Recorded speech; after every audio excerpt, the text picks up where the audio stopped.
वज़ीर-ए-आज़म मुल्क को मसाइल से निकालना चाहते हैं। चंद वज़ीर ऐसे हैं जो वज़ीर-ए-आज़म के लिए मुश्किलात पैदा करते हैं। वज़ीर-ए-आज़म इत्तेहादियों अपोजिशन के साथ मिलकर मुल्क को आगे ले जाना चाहते हैं। नाम लिए बगैर बिलावल भुट्टो ने कहा कि रावलाकोट के कश्मीरियों को कश्मीरी ना कहने वाले काबीना में क्यों हैं और वो वज़ीर आज तक वज़ीर माफी नहीं मांगते। चेयरमैन पीपल्स पार्टी बिलावल भुट्टो जरदारी का कौमी असम्बली में इजहार ख्याल। कहा पाकिस्तान को माशी और सियासी फायदा दिलाने के लिए मुत्तहिद होना होगा।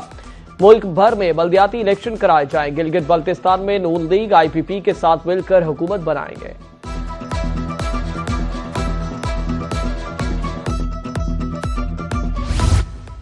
पाकिस्तान ने ईरान हमले की मजम्मत की। खित्ते में कशीदगी के खात्मे के लिए मुतहरिक किरदार अदा किया। वज़ीर-ए-आज़म अपने हम मनसबों से रब्ता करते रहे।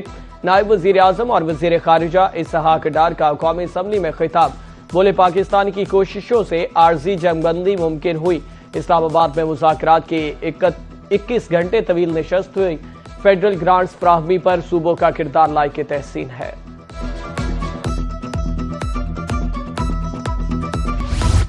कलअदम ज्वाइंट एक्शन कमेटी के साथ मुज़ाकरात हुए। कलअदम ज्वाइंट एक्शन कमेटी ने जानबूझकर तशद्दुद का रास्ता इख्तियार किया। 12 सीटों का मुतालबा ब्लैकमेलिंग से नहीं माना जा सकता। पुरतशद्दुद एहतजाज पर रियासत ने अपना किरदार अदा किया और करती रहेगी। वफाकी वजीर पार्लिमानी मूड डॉक्टर तारिक फजल चौधरी का कौमी असम्बली में इजहार ख्याल। कहा आजाद कश्मीर के इंतखाबात के इल्तवा की कोई गुंजाइश नहीं।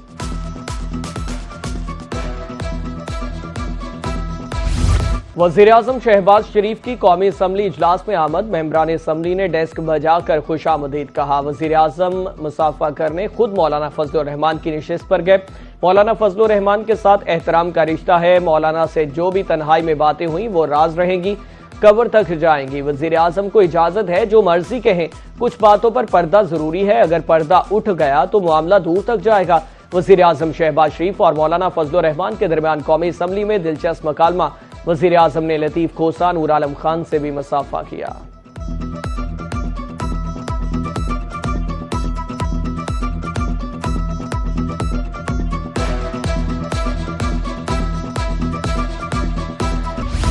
नब्बे की दहाई की सियासत सबके सामने है। PTI दौरे हुकूमत में ऐवान में क्या क्या नहीं हुआ। गुज़श्ता दौरे हुकूमत में आधे घंटे के अंदर 55 कवानीन मंजूर हुए। ऐवान का तकद्दुस यकीनी बनाना हर रुकन की जिम्मेदारी है। कौमी असम्बली में वज़ीर दिफा ख्वाजा आसिफ का इजहार ख्याल। ऐवान का तकद्दुस बहाल करने के लिए सबको मिलकर काम करने की दावत। कहा पीपल्स पार्टी और मुस्लिम लीग नून ने माजी से सबक सीखा।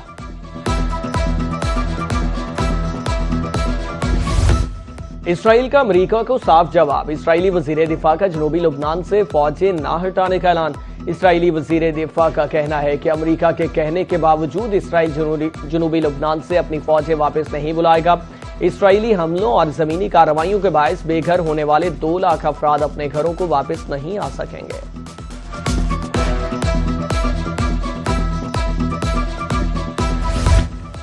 इस्लामाबाद मफाहमती यादाश्त अमेरिका की शिकस्त का ऐलान है। OIC पार्लिमानी यूनियन इजलास में मोहम्मद बाकर कालीबाफ का बयान। कहा इस्लामाबाद मफाहमती यादाश्त दबाव या जबर का नतीजा नहीं। इस्लामाबाद मफाहमती यादाश्त ईरानी कौम की मज़ाहमत, इस्तकामत और ताकत का मजहर है। ये यादाश्त अमेरिका की शिकस्त का ऐलान बन गई है।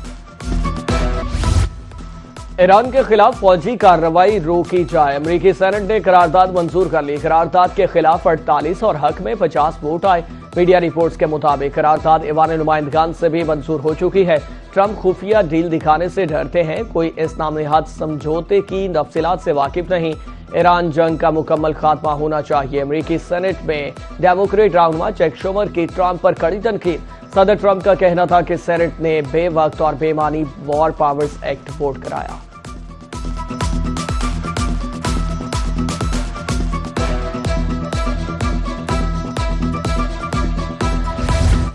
ईरान को रकम दी, ना ही फंड्स रिलीज किए। अमेरिकी सदर डोनाल्ड ट्रंप का सोशल मीडिया पर पैगाम। कहा ईरान की जानिब से आबने हरमज में जहाजों से कोई टैक्स नहीं लिया जा रहा।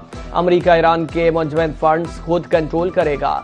ईरान में खुराक की किल्लत है। तमाम एशिया सिर्फ अमेरिका से खरीदी जाएगी। मकई, गंदम, सोयाबीन खरीद कर ईरान भेजी जाएगी।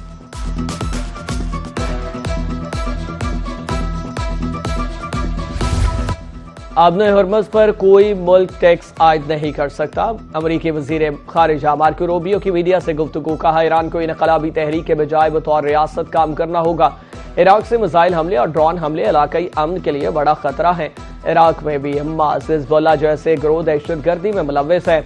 अमरीका ईरान बातचीत में ये मौजू भी जल्द ज़ेर बहस आएगा।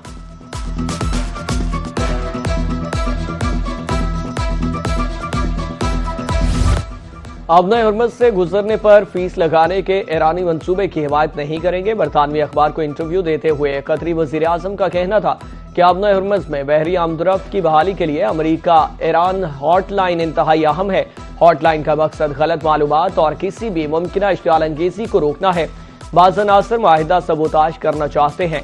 जहाजों को मिलने वाली किसी भी धमकी की ईरान से तस्दीक की जाए।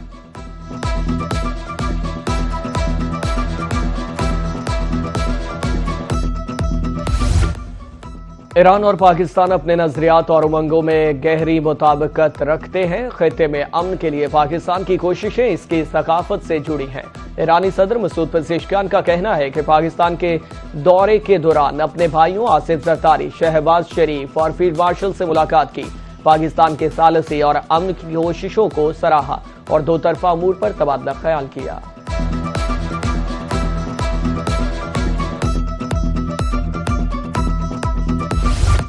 चीन का अमरीका और ईरान के दरमियान अबूरी मफाहमती यादाश्त का खैर मकदम। तर्जुमान चीनी वजारत खारिजा का कहना है कि मफाहमती यादाश्त क़याम अमन की जानिब एक मस्बत इशारा है। चीन अमन के फ़रोग़ में मददगार तमाम कोशिशों और ईरान की खुद मुख्तारी, कौमी अरवकार, इलाक़ाई सालमियत की हिमायत करता है। नायब वज़ीर आज़म इसहाक डार और चीनी वज़ीर खारिजा वांग यी का टेलीफोनिक रब्ता। ईरान अमरीका अमन मुज़ाकरात से मुतालिक बातचीत। नायब वज़ीर आज़म इसहाक डार ने कम्युनिस्ट पार्टी ऑफ चाइना के 105 साल मुकम्मल होने पर मुबारकबाद दी। कहा, जोहरी मसले, पाबंदी और दीगर अमूर से मुतालिक 3 वर्किंग ग्रुप बनाए गए हैं। वर्किंग ग्रुप्स का मकसद फ़रीक़ैन के दरमियान 60 दिनों के अंदर हतमी मुआहिदा आसान बनाना है। और सराइकी खित्ते के आम भी सराइकी जबान की तरह मीठे। आम फलों का बादशाह तो है ही, मगर चौंसे आम की क्या ही बात है। जायके मिठास पे चौंसा आम बेमिसाल। मुजफ्फरगढ़ समेत जनूबी पंजाब में सफेद चौंसा पककर तैयार। बागबानों के मुताबिक अगले माह से चौंसा दस्तयाब होगा।